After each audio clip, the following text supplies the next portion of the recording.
अध्याय रक्त बीज वध। मैं अणिमा आदि सिद्धिमयी किरणों से आवृत भवानी का ध्यान करता हूँ।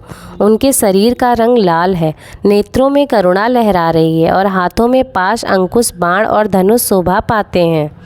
ऋषि कहते हैं, चंड और मुंड नामक दैत्यों के मारे जाने पर, बहुत सी सेना का संहार हो जाने पर दैत्यों के राजा प्रतापी शुंभ के मन में बड़ा क्रोध हुआ और उसने दैत्यों की संपूर्ण सेना को युद्ध के लिए कूच करने की आज्ञा दी। वह बोला, आज उदायुध नाम के 86 दैत्य सेनापति अपने सेनाओं के साथ युद्ध के लिए प्रस्थान करें।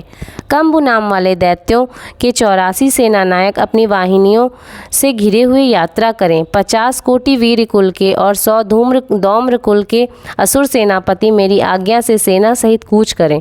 कालक, दौहिर्द, मौर्य और काल के असुर भी युद्ध के लिए तैयार हो मेरी आज्ञा से तुरंत प्रस्थान करें। भयानक शासन करने वाला असुरराज शुंभ इस प्रकार आज्ञा दे सहस्रों बड़ी बड़ी सेनाओं के साथ युद्ध के लिए प्रस्थित हुआ। उसकी अत्यंत भयंकर सेना आती देख चंडिका ने अपने धनुष की टंकार से पृथ्वी और आकाश के बीच का भाग बुझा दिया। राजन, तदंतर देवी के सिंह ने भी बड़े जोर जोर से दहाड़ना आरंभ किया। फिर अंबिका ने घंटे के शब्द से उस ध्वनि को और भी बढ़ा दिया। धनुष की टंकार, सिंह की दहाड़ और घंटे की ध्वनि से संपूर्ण दिशाएं गूंज उठी। उस भयंकर शब्द से काली ने अपने विकराल मुख को और भी बढ़ा लिया तथा इस प्रकार वह विजयिनी हुई। उस तुमुल नाद को सुनकर दैत्यों की सेनाओं ने चारों ओर से आकर चंडिका देवी, सिंह और तथा काली देवी को क्रोधपूर्वक घेर लिया। राजन, इसी बीच असुरों के विनाश तथा देवताओं के अभ्युदय के लिए ब्रह्मा, शिव, कार्तिकेय, विष्णु तथा इंद्र आदि देवों की शक्तियाँ, जो अत्यंत पराक्रम और बल से संपन्न थीं, उनके शरीर से निकलकर उन्हीं के रूप में चंडिका देवी के पास गईं। जिस देवता का जैसा रूप, जैसा वेशभूषा और जैसा वाहन है, ठीक वैसे ही साधनों से संपन्न हो उसकी शक्ति असुरों से युद्ध करने के लिए आईं। सबसे पहले हंस युक्त विमान पर बैठी हुई अक्षसूत्र और कमंडलों से सुशोभित ब्रह्मा जी की शक्ति उपस्थित हुई, जिसे ब्रह्माणी कहते हैं। महादेव जी की शक्ति वृषभ पर आरूढ़ हो, हाथों में श्रेष्ठ त्रिशूल धारण किए, महानाग का कंकन पहने, मस्तक में चंद्र रेखा से विभूषित हो वहां आ पहुंची। कार्तिकेय जी की शक्ति रूपा जगदम्बिका उन्हीं का रूप धारण किए श्रेष्ठ मयूर पर आरोहण हो अपने हाथों में शक्ति लिए दैत्यों से युद्ध करने के लिए आईं। इसी प्रकार भगवान विष्णु की शक्ति गरुड़ पर विराजमान हो शंख, चक्र, गदा, शंख, धनुष तथा खड्ग हाथ में लिए वहां आईं। अनुपम यज्ञ वाराह रूप धारण करने वाली श्री हरि जी की शक्ति है, वह भी वाराह शरीर धारण करके वहां उपस्थित हुई। नारसिंही देवी शक्ति भी नृसिंह के समान शरीर धारण करके वहां आई। उनके गर्दन के बालों के झटके से आकाश के तारे बिखर पड़ते थे। इसी प्रकार इंद्र की शक्ति वज्र हाथ में लिए गजराज ऐरावत पर बैठकर आई। उसके भी सहस्र नेत्र थे। इंद्र का जैसा रूप वैसा ही उसका भी था। तदंतर उन देव शक्तियों से घिरे हुए महादेव जी ने चंडिका से कहा, मेरी प्रसन्नता के लिए तुम शीघ्र ही इन असुरों का संहार करो। तब देवी के शरीर से अत्यंत भयानक एवं परम उग्र चंडिका शक्ति प्रकट हुई, जो सैकड़ों गीदड़ियों के भांति आवाज करने वाली थीं। उस अपराजिता देवी ने धूमिल जटाओं वाले महादेव जी से कहा, भगवान, आप शुंभ निशुंभ के पास दूत बनकर जाइए और उन अत्यंत गर्वीले दानव शुंभ और निशुंभ दोनों से कहिए, साथ ही उनके अतिरिक्त भी जो दानव युद्ध के लिए वहां उपस्थित हों, उनको भी यह संदेश दीजिए, दैत्यों, यदि तुम जीवित रहना चाहते हो तो पाताल को लौट जाओ। इंद्र को त्रिलोकी का राज्य मिल जाए और देवता यज्ञ भाग का उपभोग करें। यदि बल के घमंड में आकर तुम युद्ध की अभिलाषा रखते हो तो आओ, मेरी सिवाएं योगनियाँ तुम्हारे कच्चे मांस से तृप्त हों। चूँकि उस देवी ने भगवान शिव को दूत के कार्य में नियुक्त किया था, इसलिए वह शिवदूती के नाम से संसार में विख्यात हुई। वे महादैत्य भी भगवान शिव के मुँह से देवी का वचन सुनकर क्रोध में भर गए और जहाँ कात्यायनी विराजमान थी उस ओर बढ़े। तदंतर वे दैत्य आमर्ष में भरकर पहले ही देवी की ऊपर बाण, शक्ति और रिष्टि आदि अस्त्रों का वृष्टि करने लगे। देवी ने भी खेल ही खेल में धनुष की टंकार की और उससे छोड़े हुए बड़े बड़े बाणों द्वारा दैत्यों के चलाए हुए बाण, शूल, शक्ति और फरसों को भी काट डाला। फिर काली उनके आगे होकर शत्रुओं के शूल के प्रहार से विदीर्ण करने लगीं और खड़वांग से उनका कचूमर निकालती हुई रणभूमि में विचरने लगीं। ब्रह्माणी भी जिस ओर दौड़ती उसी ओर अपने कमंडलों का जल छिड़क कर शत्रुओं के ओज और पराक्रम को नष्ट कर देती थीं।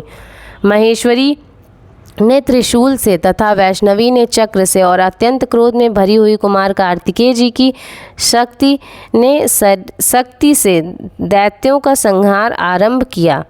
इंद्र शक्ति के वज्र प्रहार से विदीर्ण हो सैकड़ों दैत्य दानव रक्त की धारा बहाते हुए पृथ्वी पर सो गए। वाराही शक्ति ने कितनों को अपने थूथुन की मार से नष्ट कर दिया।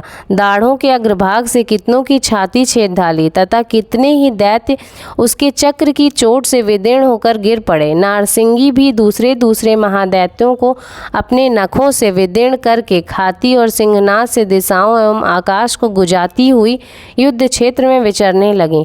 कितने ही असुर शिवदूती के प्रचंड अट्टहास से अत्यंत भयभीत हो पृथ्वी पर गिर पड़े और गिरने पर उन्हें शिवदूती ने उस समय अपना ग्रास बना लिया। इस प्रकार क्रोध में भरे हुए मातृगणों को नाना प्रकार के उपायों से बड़े बड़े असुरों का मर्दन करते देख दैत्य सैनिक भाग खड़े हुए। मातृगणों से पीड़ित दैत्यों को युद्ध से भागते देख रक्तबीज नामक महादैत्य क्रोध में भरकर युद्ध करने के लिए आया। उसके शरीर से जब रक्त की बूंद पृथ्वी पर गिरती तब उसी के समान शक्तिशाली एक दूसरा महादैत्य पृथ्वी पर पैदा हो जाता। महासुर रक्तबीज हाथ में गदा लेकर इंद्र शक्ति के साथ युद्ध करने लगा। तब ऐन्द्री ने अपने वज्र से रक्तबीज को मारा। वज्र से घायल होने पर उसके शरीर से बहुत सा रक्त चूने लगा और उससे उसी के समान रूप तथा पराक्रम वाले योद्धा उत्पन्न होने लगे। उसके शरीर से रक्त की जितनी भी बूंदें गिरी उतने ही पुरुष उत्पन्न हो गए। वे सब रक्तबीज के समान ही वीरवान, बलवान और पराक्रमी थे। वे रक्त से उत्पन्न होने वाले पुरुष भी अत्यंत भयंकर अस्त्र शस्त्रों का प्रहार करते हुए वहां मातृगणों के साथ घोर युद्ध करने लगे। पुनः वज्र के प्रहार से जब उसका मस्तक घायल हुआ तब रक्त बहने लगा। उससे हजारों पुरुष उत्पन्न हो गए। वैष्णवी ने युद्ध में रक्तबीज पर चक्र का प्रहार किया तथा ऐन्द्री ने उस दैत्य सेनापति को गदा से चोट पहुंचाई। वैष्णवी के चक्र से घायल होने पर उसके शरीर से जो रक्त बहा उससे जो उसी के बराबर आकार वाले सहस्त्रों महादैत्य प्रकट हुए, उनके द्वारा संपूर्ण जगत व्याप्त हो गया। कौमारी ने शक्ति से, वाराही ने खड्ग से और माहेश्वरी ने त्रिशूल से महादैत्य रक्तबीज को घायल किया। क्रोध में भरे हुए उस महादैत्य रक्तबीज ने भी गदा से सभी मातृ शक्तियों पर पृथक पृथक प्रहार किया। शक्ति और शूल आदि से अनेक बार घायल होने पर जो उसके शरीर से रक्त की धारा पृथ्वी पर गिरी, उससे भी निश्चय ही सैकड़ों असुर उत्पन्न हुए।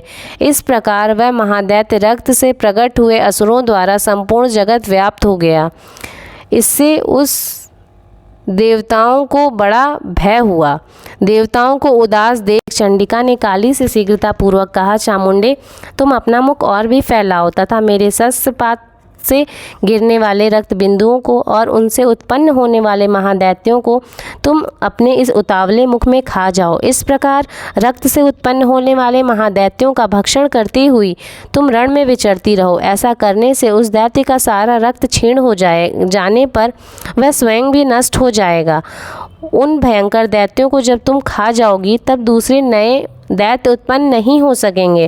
काली से यूं कहकर चंडिका देवी ने शूल से रक्तबीज को मारा और काली ने अपने मुख में उसका रक्त ले लिया। तब उसने वहां चंडिका पर गदा से प्रहार किया, किंतु उस गदापात ने देवी को तनिक भी वेदना नहीं पहुंचाई। रक्तबीज के घायल शरीर से बहुत सा रक्त गिरा, किंतु ज्यों ही गिरा त्यों ही चामुंडा ने उसे अपने मुख में ले लिया। रक्त गिरने से काली के मुख में जो महादैत्य उत्पन्न हुए उन्हें भी वह चट कर गईं और उसने रक्तबीज का रक्त भी पी लिया। तदंतर देवी ने रक्तबीज को, जिसका रक्त चामुंडा ने पी लिया था, वज्र, बाण, खड्ग तथा रिष्ट आदि से मार डाला। राजन, इस प्रकार शत्रुओं के समुदाय से आहत एवं रक्तहीन हुआ महादैत्य रक्तबीज पृथ्वी पर गिर पड़ा। नरेश्वर, इससे देवताओं को अनुपम हर्ष की प्राप्ति हुई और मातृगण उन असुरों के रक्तपान के मत से उद्यत सा होकर नृत्य करने लगे। इस प्रकार श्री मार्कांडेय पुराण में सार्वणिक मनवंतर की कथा के अंतर्गत देवी महात्म्य रक्तबीज वध नामक 8वां अध्याय पूरा हुआ।